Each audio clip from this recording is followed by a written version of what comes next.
안녕하세요. 헤리티지 시청자 여러분, 정은주 변호사입니다. 오늘은 상속 설계라는 주제를 가지고 이야기해 보려고 하는데요. 자, 여러분, 상속은 언제 발생할까요? 우리 시청자 여러분 중에서는 이미 가족분들의 사망을 통해서 상속을 경험해 보신 분도 계실 테고, 아직 경험해 보지 못하신 분들도 계실 것입니다. 자, 오늘은 상속이 언제 발생하고 우리가 왜 상속 설계를 미리미리 해 두어야 하는지 그 이유를 알려드리고자 합니다. 요즘 MBTI 테스트 많이들 하시죠? 여러분들은 어떤 성향이신가요? T는 계획적이고 F는 즉흥적이다라고 하는데, 만약 우리가 여행을 앞두고 T와 F의 성향을 가진 사람이 보여주는 자세가 다르다는 것은 주위 사람들을 보면 잘 알 수가 있죠.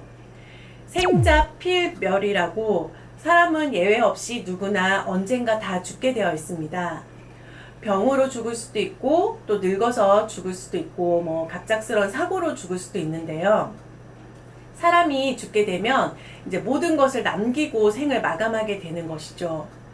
그리고 그 죽음의 법적 뒤처리 문제가 남게 되는데, 이것을 우리는 상속이라고 부릅니다. 그런데 우리가 죽음을 생각하고 또 죽음에 대해서 편하게 이야기하는 것은 사실 쉽지 않습니다.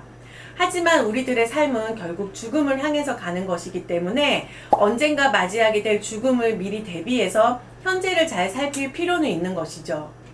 자, 상속은 꼭 돈 많은 사람들의 문제는 아닙니다. 돈이 많으면 많은 대로, 적으면 적은 대로 누구나 죽음을 맞이하게 되면 상속이라는 문제는 여지없이 발생하지 않을 수밖에 없습니다. 따라서 우리는 누구나 언젠가는 죽음을 맞이하게 되고, 또 그 죽음이 도래했을 때 상속의 문제가 발생하기 때문에 이것을 살아생전에 내 의지와 나의 의사에 따라 상속의 문제를 내가 주도적으로 계획적으로 잘 정리해 보자고 하는 것이 상속 설계입니다. 자, 그럼 상속 설계를 하기 위해서 무엇을 가장 먼저 해야 할까요? 가장 중요한 것은 현재 나의 자산 현황을 정확하게 잘 파악하는 것입니다. 빚이 있으면 빚이 있는 대로, 또 부동산이 있으면 부동산, 예금, 주식들을 이제 먼저 정리를 하셔야 되고요. 내가 사망하게 되면 나의 법적 상속인이 누군지도 따져보아서 미리 이것을 분배하는 것입니다. 법정 상속인은 법에서 딱 정하고 있기 때문에 결혼을 한 사람은 배우자, 그리고 자녀가 있으면 자식이 배우자와 이제 공동으로 1순위 법정 상속인이 되는 것입니다. 자, 그러면 미리 분배를 하기 위해서는 어떻게 해야 될까요? 유언장을 이제 작성을 하는 것입니다. 유언의 방식은 우리 민법에서 총 5가지를 정하고 있지만, 우리가 쉽게 할 수 있는 방식은 내가 자필로 작성하거나 아니면 변호사 사무실에서 공증을 받는 것입니다. 자, 그래서 유언장에 나의 상속 재산을 우선 정리를 하고, 누가 어떻게 이것을 나눠 가지면 좋을지를 미리 작성해 보는 것입니다. 또 아니면 내가 부채가 훨씬 더 많은 상황이다라고 한다면 유언장에 그러한 내용을 솔직하게 적어 놓고 상속인들에게 나중에 꼭 한정 승인을 하거나 상속 포기를 하라고 미리 알려주는 것도 좋습니다. 한정 승인이나 상속 포기는 사망한 날로부터 3개월 이내에 반드시 가정법원에 신청해야 되기 때문에 상속인이 기한을 놓치면 빚을 다 떠안아야 하는 슬픈 현실을 마주하게 될 수도 있습니다. 또 아니면 유언장을 통해 내 상속 재산을 누군가에게 전부 다 주겠다라고 포괄 유증을 할 수도 있습니다. 연락을 끊고 지내는 자식이 있다거나, 아니면 법적으로 이혼은 하지 않았지만 수십 년 동안 남남으로 지내고 있는 배우자가 있을 수도 있습니다. 자, 그런 사람 앞으로 내 재산이 모두 넘어가는 것을 막고 싶으시다면 미리 유언장에 그 사람을 제외한 나머지 상속인에게, 또는 내가 주고 싶은 사람에게 내 상속 재산을 다 주겠다고 유언을 통해서도 할 수 있습니다.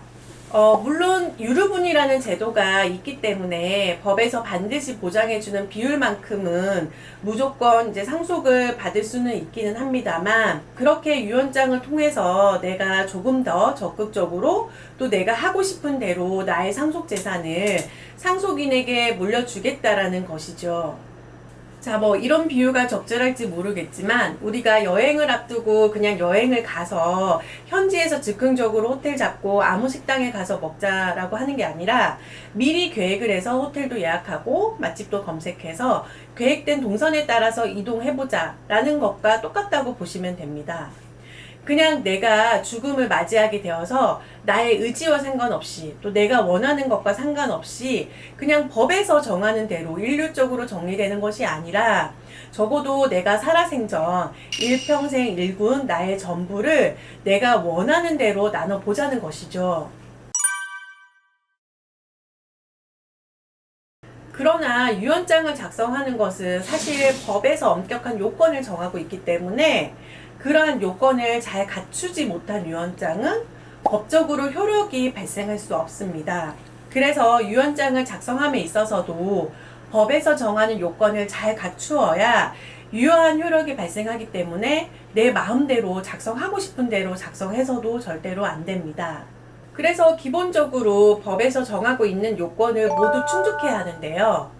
또 유류분이라는 법률적인 제도도 있고 또 아니면은 생전에 증여를 하는 방식도 있기 때문에 내가 나의 상속 설계를 잘 하기 위해서는 상속에 관한 기본적인 법률적 지식을 갖추고 있어야 된다는 것이죠. 그래서 기본적으로 상속에 관한 법에서는 어떤 것들을 규정하고 있고 또 우리 법에서 어떤 것들을 정하고 있는지 미리 우리가 공부를 해보고 내가 원하는 대로 상속 설계가 이루어져서 그러한 방향으로 잘 분배가 될 수 있게끔 우리가 해보자는 것입니다. 그래서 다음 편에서는 유언장을 잘 작성하는 방법과 유류분에 대해서 자세히 알려드리겠습니다.